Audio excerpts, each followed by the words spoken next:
Bienvenidos a Valle del Horror, el podcast que te sumergirá en un mundo de terror y de misterio. Aquí las fronteras entre la realidad y la fantasía simplemente se desvanecen.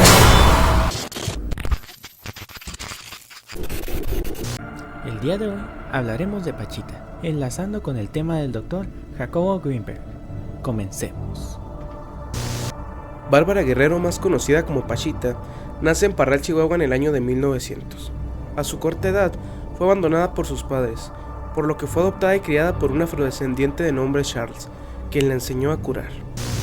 Después de vagar por varios lados, llegó a Ciudad de México, donde comenzó a realizar varias cirugías, de una manera muy peculiar, pues simplemente con un cuchillo de cocina cortaba a los pacientes y extraía sus órganos con las manos. Ella decía que mientras sanaba, era canalizada por el espíritu de Tlatoani.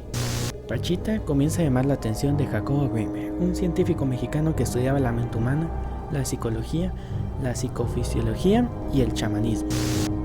Jacobo se interesaba acerca de lo que hacía Pachita, pero para él, esta idea le resulta extraña y completamente imposible, ya que desafía las leyes de la ciencia que él conoce y es todo lo contrario. Después de largos viajes de trabajo alrededor del mundo, Jacobo regresa a México y sin avisarle a nadie, llega al lugar donde atiende la señora Pachita. Jacobo, un tanto escéptico, se encuentra con ella y antes de que él diga algo, Pachita lo recibe con esta frase: "Apúrate, Jacobo, te estaba esperando". Solo con esas palabras, Jacobo supo que algo iba más allá. Lo que Jacobo vio en aquel lugar fue impactante. Ver cómo Pachita materializaba los órganos y dejarlos sanos para nuevamente introducirlos y con sus manos cerrar la herida fue algo nunca antes visto. Jacobo estudió a Pachita durante meses en la década de los 70, pues quería replicar y dar a conocer lo que Pachita hacía. Vamos, yo soy un científico, yo tengo un laboratorio, estudio la actividad cerebral, la fisiología cerebral, y me invitaron a conocer a esta mujer Pachita y a sus operaciones. Y lo que yo vi ahí, en principio, contradecía todo concepto y todo conocimiento que yo tenía acerca de la realidad. Y a mí lo que me enseñó, esto que vi, que Salvador pues lo estaba describiendo y que yo fui testigo también de aquello, lo que me enseñó es que yo no puedo decir cuál es el límite de la capacidad humana.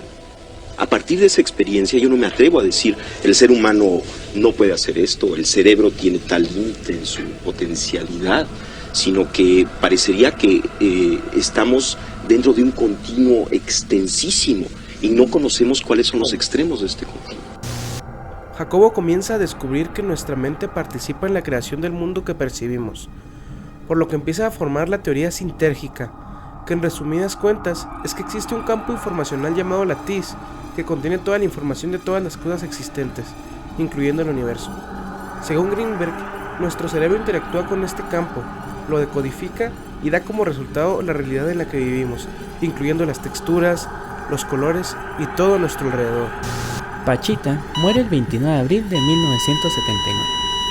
Greenberg no se quedó atrás con su teoría y concluyó que algunas personas logran tener acceso a la TIS para poder modificar la realidad, así como Pachita lo hacía, pues materializaba algunos órganos o era capaz de cerrar heridas solo con pasar sus manos y lo hacía en cuestión de minutos, sin higiene y sin anestesia.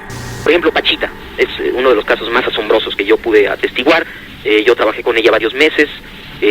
Pachita venía un paciente a verla, por ejemplo alguien que tenía un problema pulmonar, y entonces si ella decidía, de alguna manera podía percibir directamente lo que le sucedía al paciente y lo que el paciente requería para mejorar. Si el paciente necesitaba, ella hacía una operación en donde extraía los pulmones enfermos e injertaba pulmones sanos.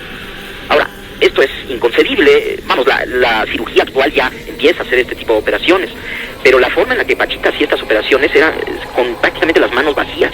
El único instrumento que utilizaba era un cuchillo de monte, muy burdo, muy grande, y además las operaciones eran realizadas en minutos, era casi instantáneo, ¿no? Lo que se hacía. Me asombraba cada vez más de la inexistencia de pasos intermedios. Esto es, Pachita sacaba el pulmón enfermo, injertaba el otro pulmón y listo. De alguna manera todo quedaba arreglado.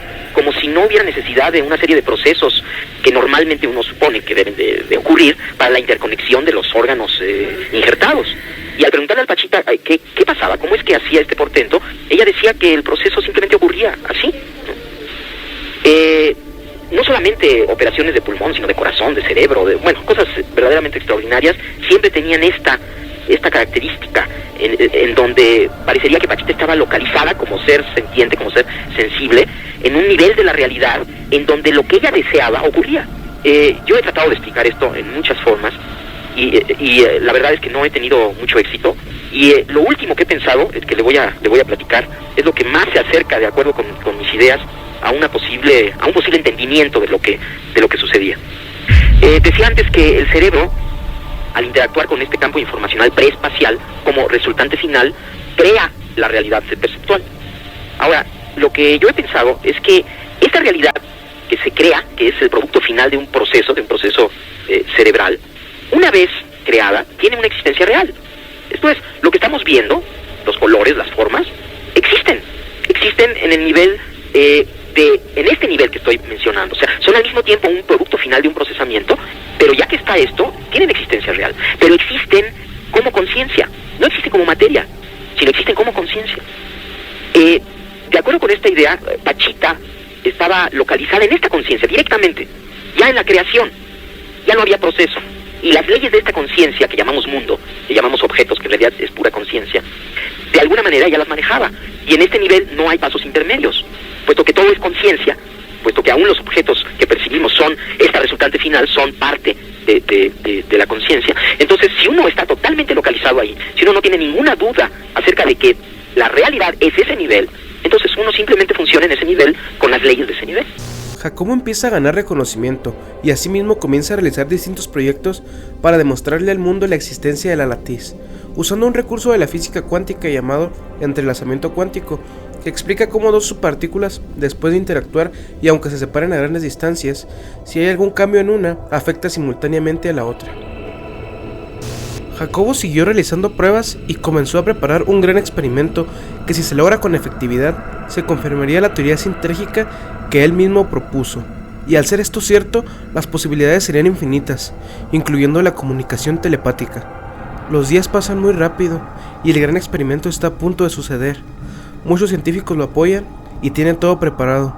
Sin embargo, el 8 de diciembre de 1994, Jacobo Grinberg desaparece de la faz de la Tierra sin dejar rastro.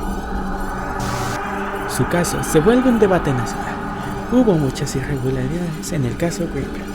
Clemente Padilla, un investigador impecable, dio la primera versión que culpaba a la esposa de Grinberg por el supuesto crimen pasional. Sin embargo, un día llegó un testigo anónimo que dice que Jacobo subió a una avioneta, acompañado de 2 agentes de la CIA, y después de eso no se volvió a saber nada de Grinberg. Los medios de comunicación solo daban a conocer la versión del crimen pasional, como si algo quisieran ocultar, y las pruebas importantes de Padilla acerca de Grinberg y la CIA desaparecieron, dejando en el olvido el caso Grinberg y desprestigiando al investigador Padilla. A pesar de los esfuerzos, nunca se volvió a saber nada del Dr. Grinberg. Sé que desaparece, sé que la esposa está prófuga, sé que la mamá miente, sabemos muchas cosas, pero legalmente no podíamos actuar. Un placer que nos hayan acompañado en esta microhistoria. Mi nombre es David. Mi nombre es Marco. Y hasta la próxima.